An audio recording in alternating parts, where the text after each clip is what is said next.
Dans cette série de DIY on Wheels, nous suivons la restauration d'une Austin Cooper S de 1964. Dans l'épisode précédent, Carl a entamé la finition de l'intérieur. Aujourd'hui, il poursuit avec la pose des tapis. Entre-temps, tout le lettrage qui manquait encore a été apposé sur la voiture. J'ai regardé d'anciennes photos, vérifié tous les détails, puis j'ai fait repeindre. Autrefois, il n'y avait pas de lettres adhésives. Tout était peint à la main. J'ai donc cherché quelqu'un qui pouvait encore le faire. J'ai rencontré quelqu'un dont le métier était de peindre des camionnettes. Il est ensuite venu tout peindre, si bien que rien n'est collé. Donc, tout a été peint à la main.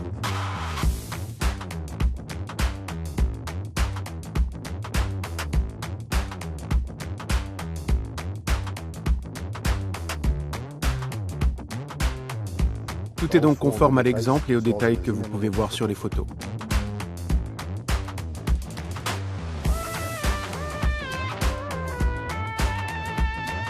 La Mini a également reçu le numéro 2, comme lors du rallye RAC de 1964 sous la conduite de Renaud Altonen. Il était finlandais, donc le drapeau finlandais est également présent.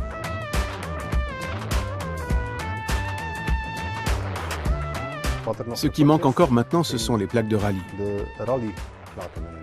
Il s'agissait d'autocollants et nous les ferons reproduire. Il y en aura un à l'arrière et un sur le capot moteur. Comme nous réalisons une réplique d'un véhicule existant qui circule toujours en Angleterre avec ses initiales, il fallait trouver une solution pour le propriétaire belge. Nous avons donc demandé une plaque d'immatriculation personnalisée avec les mêmes initiales qu'en Angleterre. Et tout est maintenant légalement en ordre. Maintenant que ce problème est également résolu, Carl peut continuer à travailler sur l'intérieur de la Mini. Il avait déjà terminé toute la banquette arrière la dernière fois. Maintenant, c'est au tour des tapis. D'abord, les cloisons pare-feu avant sont collées à leur place. Ces éléments, ainsi que la grande cloison pare-feu, auront un effet isolant et retardateur de feu si un incendie se déclare dans le compartiment moteur.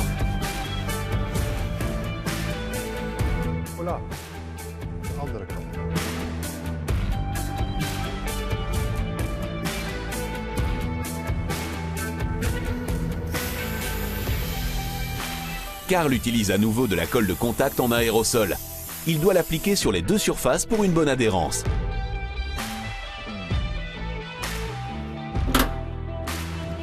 Puis Carl apporte le tapis. Il faut en découper deux morceaux qui seront placés sur les côtés des sièges avant.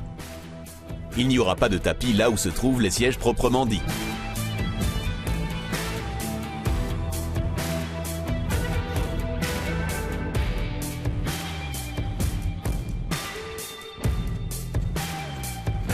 Carl découpe les deux morceaux individuels à la bonne dimension et les colle à leur place.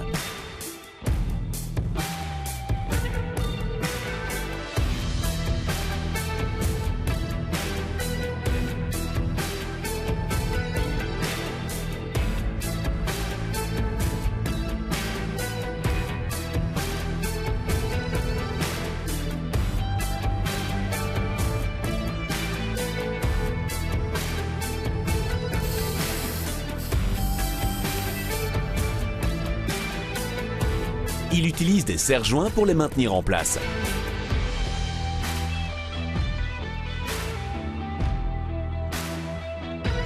Ces morceaux feront une belle transition avec le tapis qui doit se positionner tout à l'heure sous l'ouverture de porte. Ces morceaux sont déjà coupés sur mesure et peuvent donc être installés immédiatement.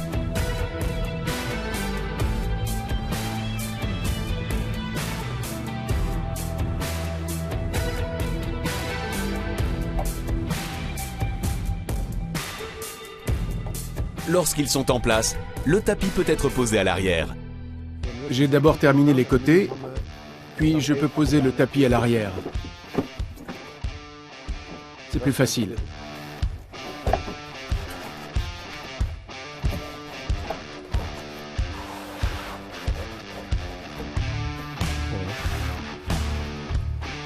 Et s'il ne s'ajuste pas, je le couperai encore un peu.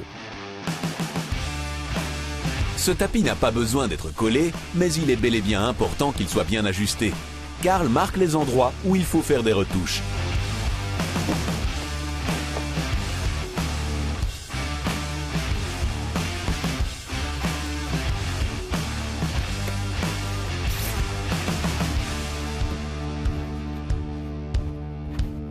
Il faut donc aussi retirer un petit morceau de l'autre côté.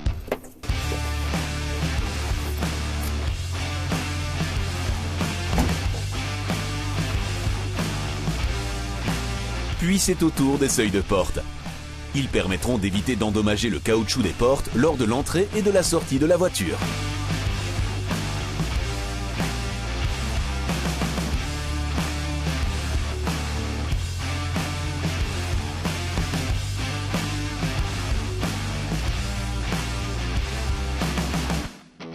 Tout d'abord, Karl doit replacer le caoutchouc de la porte. Il l'avait enlevé pour faciliter le collage du morceau de tapis sous la porte.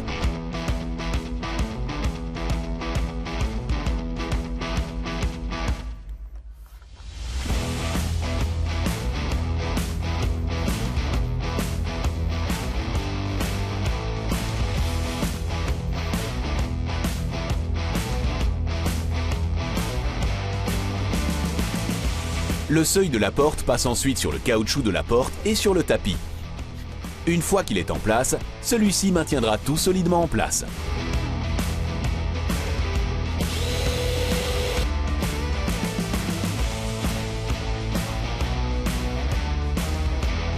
Après avoir percé les trous nécessaires, Karl fixe le seuil avec les vis appropriées.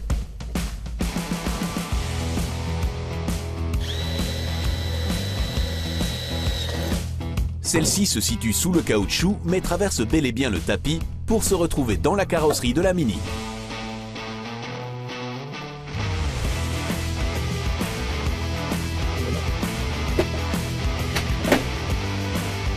Voilà, ceci est également prêt. Juste un peu de nettoyage avec l'aspirateur.